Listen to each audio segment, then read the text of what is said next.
Hello guys, welcome back to my channel. तो हमने previous video में बात करी प्रेसिडेंट, उनकी क्वालिफ़िकेशन और ओथ की, और वाइस प्रेसिडेंट, उनकी क्वालिफ़िकेशन और ओथ की।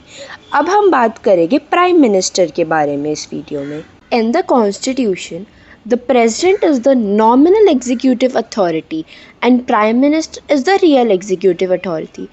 That means president is head of state and prime minister is head of government. Constitution में कोई स्पेसिफिक प्रोसीजर नहीं है for selection and appointment of the prime minister. Article 75 कहता है that prime minister shall be appointed by president in accordance with the conventions of the parliamentary system of government.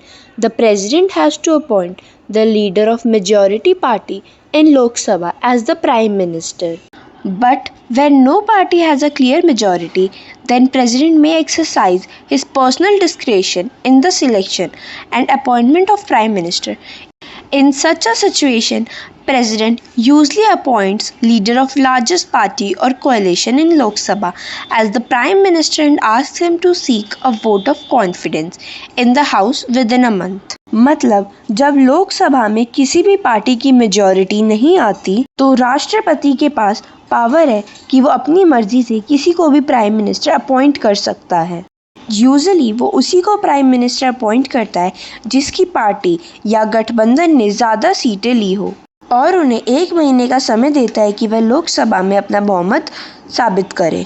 In 1997, Supreme Court held that a person who is not a member of either House of Parliament can be appointed as Prime Minister for 6 months, within which he should become a member of either House of Parliament. Otherwise, he ceases to be the Prime Minister. मतलब एक ऐसे व्यक्ति को भी prime minister बनाया जा सकता है जो पार्लियामेंट के किसी भी हाउस का मेंबर ना हो, लेकिन 6 महीने के अंदर अंदर उसे किसी भी हाउस का मेंबर बनना पड़ेगा, वरना उसे प्राइम मिनिस्टर के पोजीशन से हटा दिया जाएगा। अब हम बात करेंगे प्राइम मिनिस्टर की ओथ एंड टर्म की। प्राइम मिनिस्टर को ओथ राष्ट्रपति द्वारा दिलाई जाती है।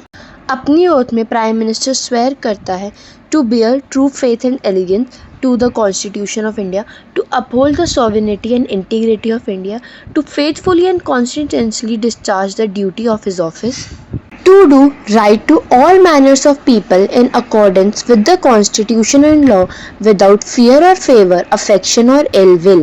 The term of Prime Minister is not fixed and he holds office during the pleasure of the President. However, this does not mean that the President can dismiss the Prime Minister at any time.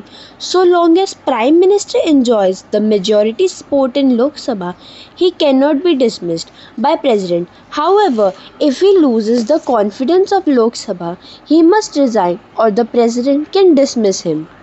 प्रधानमंत्री का कार्यकाल निश्चित नहीं होता और वह राष्ट्रपति की मर्जी तक पद पर बना रहता है, पर इसका मतलब ये नहीं कि राष्ट्रपति उसे कभी भी हटा सकता है। जब तक प्रधानमंत्री के पास लोकसभा में मेजॉरिटी ऑफ वोट्स है, तब तक वह प्रधानमंत्री रहता है। Prime minister advises president with regard to summoning and proroguing of the sessions of parliament. मतलब प्रधानमंत्री संसद के सत्र बुलाने और स्थगित करने के संबंध में राष्ट्रपति को सलाह देता है। Prime minister can recommend dissolution of the Lok Sabha to the President. He announces government policies on the floor of House. मतलब प्रधानमंत्री राष्ट्रपति को लोकसभा भंग करने की सिफारिश कर सकता है और पार्लियामेंट में सरकारी पॉलिसीज की घोषणा करता है। अब हम बात करेंगे काउंसिल ऑफ मिनिस्टर्स की। Article 74 deals with status of council of ministers, while Article 75 deals with appointment, tenure, responsibility, qualification, oath, and salaries and allowance of the ministers. There shall be a council of ministers with the Prime Minister as the head to aid and advise the President, who shall in exercise of his functions act in accordance with such advice. हमारा Indian constitution कहता है कि council of ministers होने चाहिए जिसका head prime minister होगा और वो प्रेसिडेंट को अपने फंक्शन परफॉर्म करने में हेल्प और एडवाइस करेंगे। However, the President may require Council of Ministers to reconsider such advice, and the President shall act in accordance with the advice tendered after such reconsideration. जो advice देता है council of ministers, president उसे दोबारा reconsider करने को बोल सकता है। जो रिकंसिडर करने के बाद एडवाइस आता है, प्रेसिडेंट को उसके अकॉर्डिंग ही एक्ट करना पड़ेगा। प्रेसिडेंट काउंसिल ऑफ मिनिस्टर की एडवाइस को एक ही बार रिकंसिडर करने के लिए बोल सकता है, दोबारा नहीं। The advice tendered by ministers to the president shall not be inquired into any court. मतलब काउंसिल द्वारा राष्ट्रपति को दी गई सलाह की किसी भी अदालत में जांच नहीं की जाएगी। The total number of ministers, including the Prime Minister, in the Council of Ministers shall not exceed 15% of total strength of लोक सभा। मतलब मंत्रिपरिषद में प्रधानमंत्री सहित मंत्रियों की कुल संख्या लोकसभा की कुल सदस्य संख्या की 15% से अधिक नहीं होगी।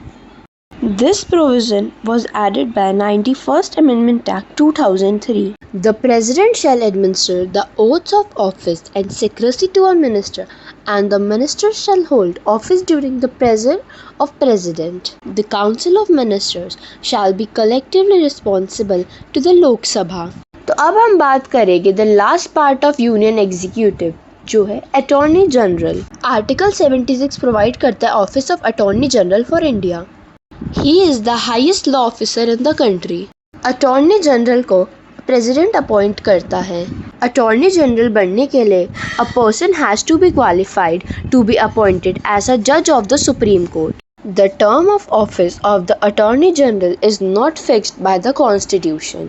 मतलब अटॉर्नी जनरल के पद का कार्यकाल संविधान द्वारा निर्धारित नहीं है और कॉन्स्टिट्यूशन में अटॉर्नी जनरल को हटाने के ग्राउंड्स और प्रोसीजर के बारे में भी नहीं बताया गया है। He holds office during the pleasure of the president. इसका मतलब that he may be removed by the president at any time. और अटॉर्नी जनरल अपना ऑफिस क्विट कर सकता है by submitting his resignation to the president. He has the right to speak and to take part in the proceedings of both the houses of parliament or their joint sitting and any committee of parliament of which he may be named a member but without the right to vote। मतलब attorney general parliament के दोनों house की sitting में बैठ सकता है बिना उसका मेंबर हुए, लेकिन उसको वोट डालने का अधिकार नहीं है। He appears on behalf of Government of India in all cases in Supreme Court in which Government of India is concerned। मतलब वे सुप्रीम कोर्ट में उन सभी मामलों में भारत सरकार की ओर से उपस्थित होते हैं जिनमें भारत सरकार का संबंध होता है। He also gives advice to the Government of India upon such legal matters which are referred to him by the President। मतलब वह भारत सरकार को ऐसे कानूनी मामलों पर भी सलाह देते हैं जो राष्ट्रपति द्वारा उन्हें भेजे जाते हैं। He is not a full-time counsel for the government. He does not fall in the category of government servants. Further, he is not debarred from private legal practice। मतलब अटॉर्नी जनरल गवर्नमेंट एम्प्लॉय की category में नहीं आता है, उसको अपनी private legal practice करने से भी रोका नहीं गया है।